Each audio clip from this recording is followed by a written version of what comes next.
Hello and welcome to Tosin's Corner. Violence against women and girls is a fundamental human rights violation affecting around 1 in 3 women and girls around the world, while 1 in 4 men have experienced some form of physical violence.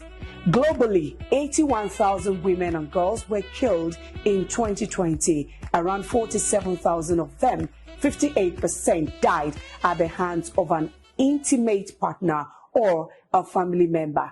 This is an average of 1 death every 11 minutes. Incidents of domestic violence in Nigeria include battery, beatings, torture, acid bath, rape, and consequently death. It is, however, estimated that approximately 1 in every 3 women suffers domestic violence and intimate partner violence from the hands of those who claim to love and supposedly protect them. This menace is eating deep as most of the victims do not speak out about violations of their rights, mostly as a result of negative response from their immediate family and the society at large. Mind you, domestic violence affects both women and men, but women are more vulnerable. To discuss this issue at hand with me is an Amazon best-selling author and the founder of No to Abuse Network, an abuse and domestic violence ADV recovery support with Susan, a platform she established with the sole aim of helping victims and survivors of abuse to learn how to survive and also master the arts of healing and recovery. She also mobilizes advocacy workshops to create awareness on the need to live in the face of abuse and domestic violence. She is Susan Olofu. Welcome to the show. Thank you for having me. Yeah, so let's go straight to the point. What is domestic violence? Well, domestic violence, often referred to as domestic abuse, is a pattern in most relationships where one person financially, emotionally, verbally, physically, sexually, or otherwise maltreats another person, and this they do by exacting force or control. And the reason they do this is just to have this other person under them, to be in control. They want to put the other person down. They want to diminish, the other person.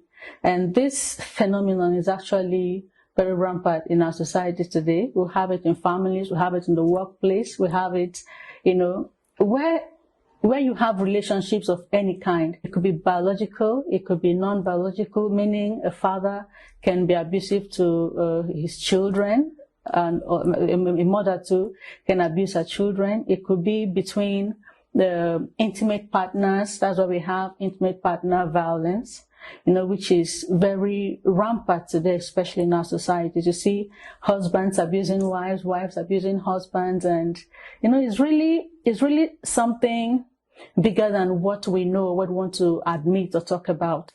Because as we speak, domestic violence is decimating lives. It's eating really deep into the fabric of our society. And if there's nothing really done about it in a very decisive way, we're going to have to grapple with this monster. All right, so are there always signs of this abuse from the onset, like what people call the red flags that a lot Absolutely. of persons, overlook? Sure. Actually, abuse doesn't really start out as abuse in the beginning.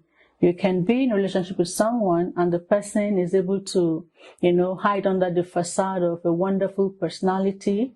You don't always suspect these abusive patterns, especially if it's happening in an intimate relationship. But the time always comes when the masks start falling off. Like, this person cannot pretend forever. The pretense in the beginning is just to get their victim. But once the victim is, comfortable with them, they begin to, show these actions. Once in a while, you start noticing that this person lies pathologically. Somehow you discover that you're no longer being yourself. You're being careful of what you say or what you don't say. You're trying not to do or say things that will hurt the person. You start doubting yourself, second guessing yourself. It's like you're losing a hold or a grip of yourself. All of these things are red flags. Sometimes people, they throw tantrums, they become easily, angry, they get easily upset over little things, they throw blames around, they never take any fault, they never say I'm sorry. Take responsibility. They don't take responsibility for their actions. They hardly can say I'm sorry, they're hardly remorseful. In fact, they'll blame the person they're grooming for everything that goes wrong. So when such things start happening, these are enough red flags to let you know that this person isn't someone you should go the long run with. So can an abuser ever change? Is there any possibility of an abuser changing? It's just like asking me, can a dog ever change to become a cat? Yeah, because it is impossible for an abuser to change. At the same time, not to sound too mean or too hard, I can say, well, yes, an abuser can change, but there is a condition to that. Accountability, right? And taking responsibility. These are virtues that are difficult for abusers to be able to like express. And because they cannot become accountable for anything and they cannot take responsibility for their actions, it is impossible for them to actually accept their wrongs. And if someone has a kind of mindset, that tells you that they're not going to go back on their words or to say, okay, I'm sorry, and then actually change. They don't do that. So if an abuser can actually take responsibility for their actions and become accountable, then yes, they can change. But the truth is, abusers don't have the capacity or the capability to do that. That is why I said it is impossible for them. It's like it's not in their DNA. They don't know how to be remorseful. They don't know how to accept the responsibility to say, okay, I did this, I'm this person, I'm sorry. If a person has that kind of makeup and DNA, there's nothing you can do to make them change. Okay, so how best can we tackle domestic violence? It requires a lot. And it's going to have to begin from the family, like from the smallest unit. Abusers don't fall down from trees. They don't just show up and voila, okay, I'm an abuser. No. They were born into families. They were groomed. They have parents. They have siblings. Now, having been born as a child into a family, for instance, what happens around you? The experiences you encounter, experiences such as, say, loss of a loved one, abject poverty, excessive lack, then trauma, the kind of, we have parents who are fond of, treating their children anyhow and, beating them, all in the name of discipline and all that. All of these things can form these traits in a person, either to become an abuser or to become a victim. So the abuser thinks that they will have to, impose their abusive nature on somebody else. They need to control somebody else so they can feel significant. And then the victim thinks that they need to, play low and then become a people pleaser just to feel significant. So being born into a family and then how you're being raised is actually a determinant to whether you become an abuser or a victim. When a lot of people hear about cases of abuse, and all that, domestic abuse, they ask, why can't just the victim leave? What are the factors responsible for making the victims to want to stay put instead of leaving? They have lost themselves in the process of being abused. The years and years of enduring the abuse have actually numbed out their, minds. They're no longer responsive to their environment in an assertive way. They no longer have a mind of their own. They cannot think straight anymore. They're actually in survival mode at this point. In fact, their abusive zone has become a comfort zone for them. Like they now find comfort in the abuse.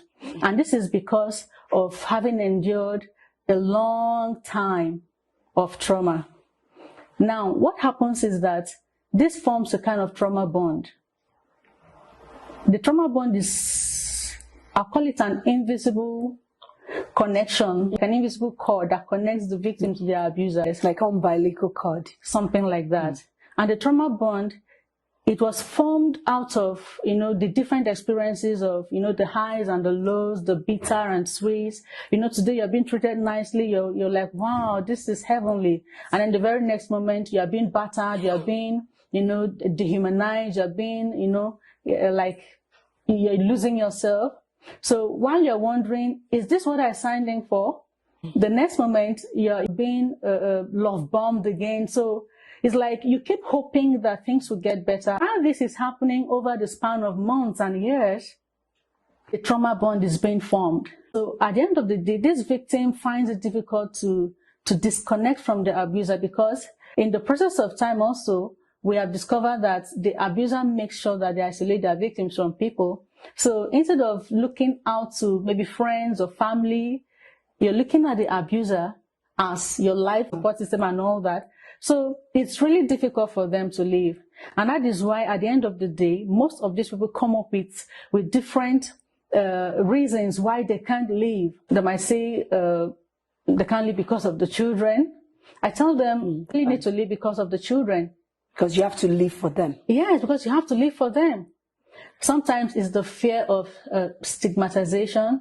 There are a whole lot of factors, that makes it difficult for victims to leave the abusive domain.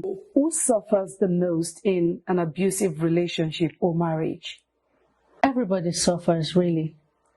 The abuser, the victim, and the possible offspring, yes, produced by that marriage. The abuser suffers in that, in the bid to put their victim down, they're also not living their best life. Like, it's like they have to keep scheming all the time. They have to keep thinking of, okay, what do I do now? What do I know, and all that. So they're not at rest. They're not living their best life. The victim is also a worst hit too. Depression, anxiety, heart palpitations, and a lot of all those things. Constant headaches and stuff. And then of course the children. Children want to be in a loving environment, where there's peace and harmony and tranquility, that wants to see the father and the mother, not together. When that happens, the child is broken on the inside. The damage runs very deep. And that's the reason for the too many damaged adults we have today. Right, so on this note, let's go on a short break. If you're just joining us, you are watching Tosin's Corner, and we are discussing domestic violence.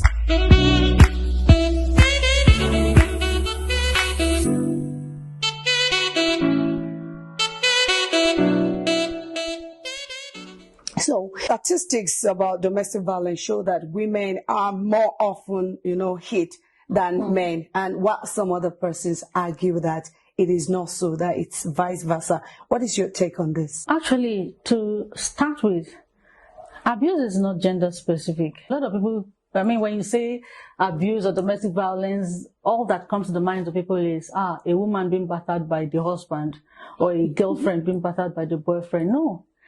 Abuse doesn't come in male packages. We have women who are abusers. We also have men who are abusers. In fact, this day, if you look closely, you would realize that a lot more men are even being abused today.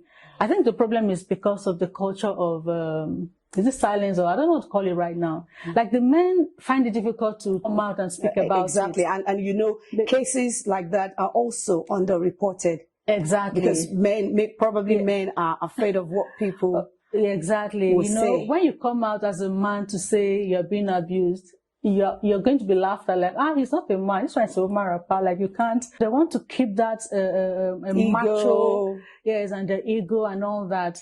So, but it's an undoing to them. I think that it is high time the men also begin to speak up. They need to begin to come out. And then let this stigma of shame, let it be broken down, because that's what we've done for the women over the years. Women came out to talk, and before you know what's happening, it became a movement. We have too many NGOs, we have, government policies and religions focusing on, women being violated and all that. But almost none for the men. But truly the men are also being hit. Exactly, yeah. Exactly. So many women may want to leave an abusive relationship, but they are worried about financial security. How best do you think women can beef up their financial status? We need to change the narrative from the beginning. When we have a situation at hand, it is not always okay to try to tackle it from the branches. Like, let's go to the root. Before now, the women have been relegated to the kitchen or the other room and all that. So once she's finishing school, the next thing is she needs to get married and all that. Most of the time, you see that they're not financially empowered. Grew up with the mindset of, I have to depend on my husband to take care of me. And right now, we should change that narrative. And I think that is already happening. We now have families who uphold the education of their daughters and also ensure that they don't just rush into getting married after rounding up schooling, but having a kind of a source of income, a source of self-dependence, self-sustenance for themselves.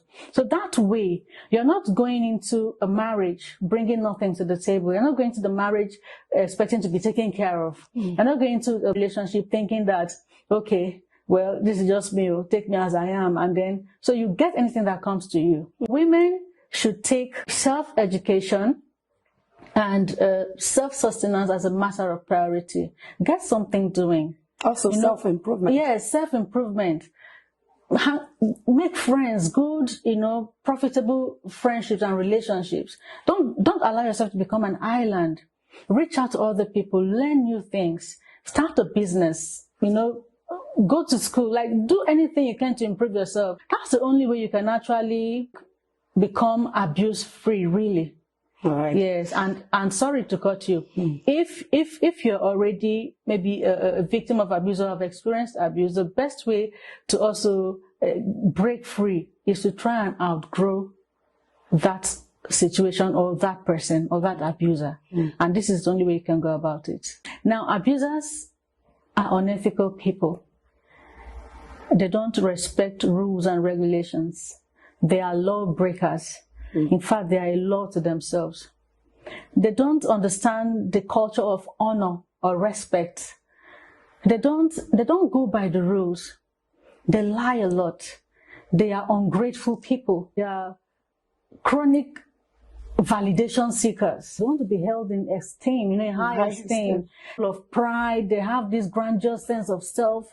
They want to be seen as all in all. If the spotlight is not on them, then, nothing is happening around here. It always has to be me, me, me, me, me. So everything anybody is doing, if it doesn't boil down to the fact that they are the ones taking the glory or the credit for it, then it means nothing is happening. And sometimes, let me quickly chip this in. Yeah. Sometimes I also always feel that it has to do with complex too. What's your take on that? Actually, in fact, this whole thing we're talking about, it stems from a sense of inferiority. Trying to fill that void and trying to feel like there's something or somewhat, they try to, exert control on others so that they can feel importance. Their sense of significance or importance actually stems from how much or how, less they can place other people. So that's why they can come and say, invalidating words.